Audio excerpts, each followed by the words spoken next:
But, yeah, okay, so we're reading the Virtue Tales today. And we will have to pause at one point, because I don't think I'll be done with this by the time I have to leave. So, anyway, we are starting this. So, let's not waste any more time, get comfortable, and let's do this. So, this is The Value of Believing in Yourself, the story of Louis Pasteur. The ValueTale by Spencer Johnson, M.D. This tale is about a person who believed in himself, Louis Pasteur.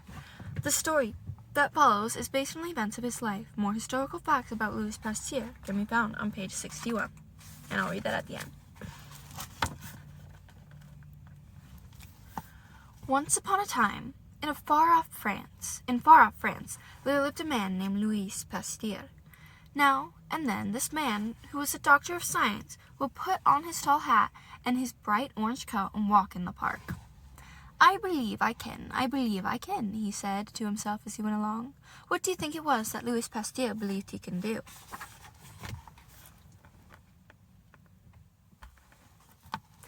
It was something important, so important, that Louis Pasteur didn't even notice the other people in the park. I must find this invisible enemy, he said.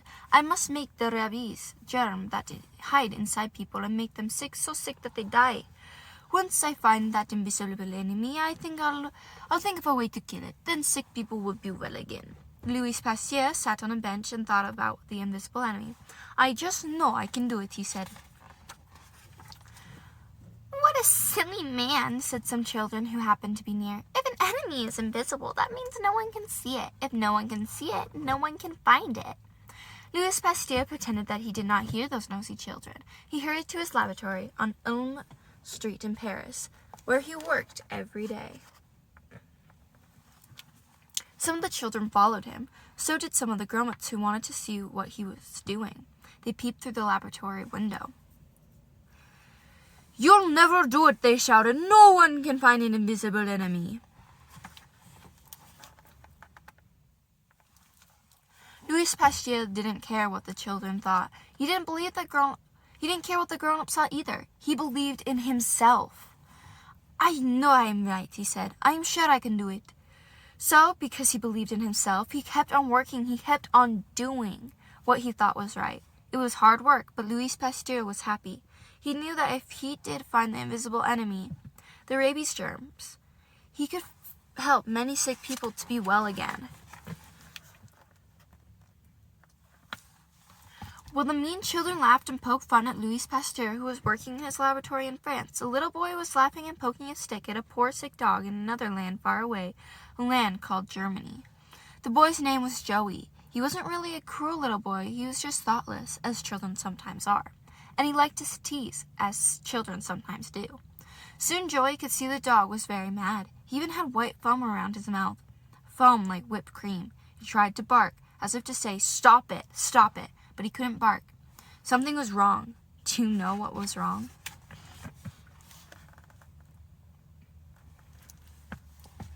Suppose you could look inside the dog with the gray magnifying glass or microscope. What would you see? That's right, you'd see the invisible enemy, the rabies germ that was making the dog so sick. The dog was so sick and so mad that he would bite at anything, even at the rocks or trees. If he could, he would surely bite the boy who had poked a stick at him. When Joey went off, he didn't notice one very important thing. Can you see what that thing was? Yes, it was the gate. The gate in the fence had come open. The mad, sick dog could get out. He could run after Joey and bite him. That's exactly what the dog did. Ouch! Ouch! Cried Joey as the mad, sick dog bit him on the arms and the legs. And then it happened. The invisible enemy, the rabies germ that were hiding in the dog, traveled from the dog's foaming mouth into the little boy. Help! Help! Joey shouted. Daddy, please help me! Joey's father heard and he ran out of his cottage to see what was the matter. Oh, that's actually really sad. When he saw the dog biting his little boy, he was terribly afraid. Yes, he was a big, strong man, but he was afraid. Sometimes even daddies are afraid. But Joey's father was brave. He ran toward the dog. "Get away! Get away!" He shouted at the dog. He waved his arms and stamped his feet. The dog ran off. Joey's father chased the dog back through the gate. When the dog was safely back behind the fence, Joey's father carefully closed the gate, but the damage had already been done. The little boy was lying on the ground, crying and bleeding. He had been bitten 14 times. "I'm afraid my boy is going to be very sick," said Joey's father to himself. His father picked Joey up. "Did you tease that dog?" he asked. "Yes, Daddy." "I'm sorry," whispered Joey. "He's badly hurt and he felt very tired." "I'll take you home," said his father sadly. He was sad because he knew the terrible thing that had happened to his son. The little boy now had the invisible enemy, the rabies germ, hiding inside of him. Soon he was not only hurt and tired, he was sick. Everyone who knew Joey was sad, even knew that if a person was bitten by a sick, mad dog, that person would surely die. Before long, the sick dog died. It was very quiet in Joey's home. His parents did not know how to help Joey. They could only wait. Then one day there was news. Joey's mother saw it first and she shouted for joy. "Wonderful, wonderful," she cried. How could she think anything was wonderful when her little boy was dying? What do you think she had read in the newspaper? "A doctor of science has found a way to save people like Joey," she said. "He says sick people like Joey have been invaded by an invisible enemy. He has found the enemy and has also found a way to kill it." Do you know who the man was? Of course, it was Louis Pasteur, the man who believed in himself. He had known he was right, and he had done what he had set out to do. "Father, we'll need a carriage," said Joey's mother. "We must take Joey to Paris to see Dr. Louis Pasteur. Perhaps he can save Joey's life." Louis Pasteur in Paris finds cure for rabies. Joey's father ran. He hired a fine carriage and stout, able coachmen. 6 fast white horses were hitched to the carriage. Joey's parents wrapped Joey up in a soft blanket and put him in the carriage. "I wish the dog hadn't died," said Joey sadly. "At least I wish I hadn't poked that dog with a stick." "Let's go," shouted the coachman. "We haven't got a second to lose." "Hurry," said Joey's mother as the horse galloped down the long road to Paris. "Hurry," said Joey's father. Even the trees beside the road seemed to whisper, "Hurry, hurry, faster, faster." They were tired and dusty when they arrived at Louis Pasteur's door, but they were happy to be there. They knocked and Louis Pasteur opened the door and welcomed them. "Dr. Pasteur," said the mother as she smiled, a brave smile, "we have come a long way to see you. Our boy was bitten by a mad dog and he is very sick. Can you help us?" "Perhaps," said Louis Pasteur. "I have found a way to kill the enemy. There's rabies germs that hide inside the sick animals. Perhaps I can kill the ones that are hidden in your little boy." "I invented a vaccine," explained Louis Pasteur. "In my vaccine are magical soldiers with bright eyes that can see in the dark. When they see this invisible enemy inside of Joey, my magical soldiers, who are strong, will kill that enemy." Joey had been put into bed. When he heard Louis Pasteur say this, he rose up a little. "Dr. Pasteur," he said, "do you think your magical soldiers will be inside of me?" "Yes," said Louis Pasteur. Joey looked puzzled. "How will they get there?" "Very easily," said Louis Pasteur. "My magical soldiers can march through long needles into little boys. They march together like a mighty army." "But needles hurt," said Joey. "Sometimes," admitted Dr. Pasteur. "But you can be brave, Joey, while my magical soldiers march into you." "But can you be brave?" "I'll be very brave," promised Joey. "Then you will be the very first person to have a shot of my rabies vaccine," said Louis Pasteur. This worried Joey's father. "The very first person?" He wondered. "Will it be dangerous? Are you sure your vaccine will work on a little boy?" "I believe it will," said Louis Pasteur, and he gave Joey his shot. Magical soldiers marched into the little boy.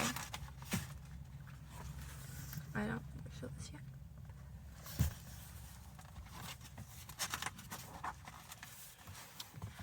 When they got inside Joey, they found that it was dark. The magical soldiers peered here and there with their magical eyes. At last, they spotted the enemy, those rabies germs that they had always been invisible until now.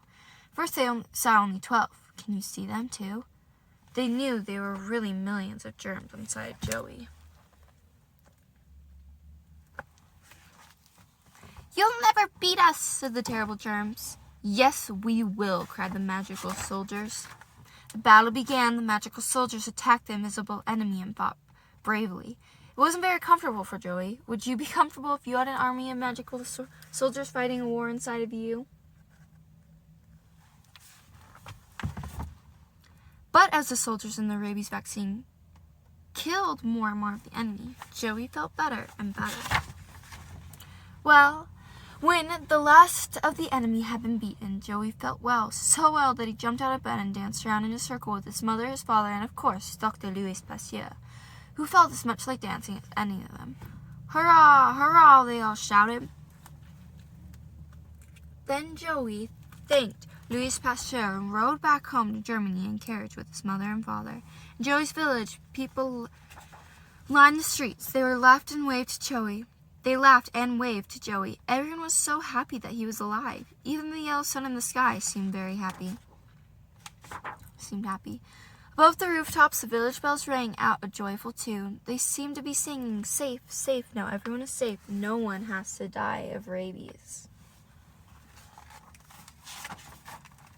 Meanwhile, back in France, where he lived and worked, many people now wanted to talk to Dr. Pasteur. "Dr. Pasteur," said some of the children, "we think you are wonderful. You found the cure to rabies." "Yes, I did," said Dr. Pasteur, "and I am very happy. But do you know what made me feel so good while I was trying to find the cure?"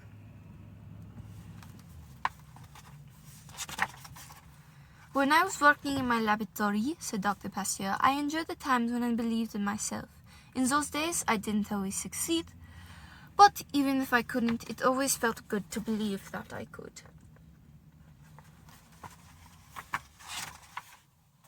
As you can see, our story ends happily, and now perhaps you might like to think about yourself. Of course, what you may decide to do in your own life may be very different indeed, but whatever you choose for yourself, let's hope it'll make you happier.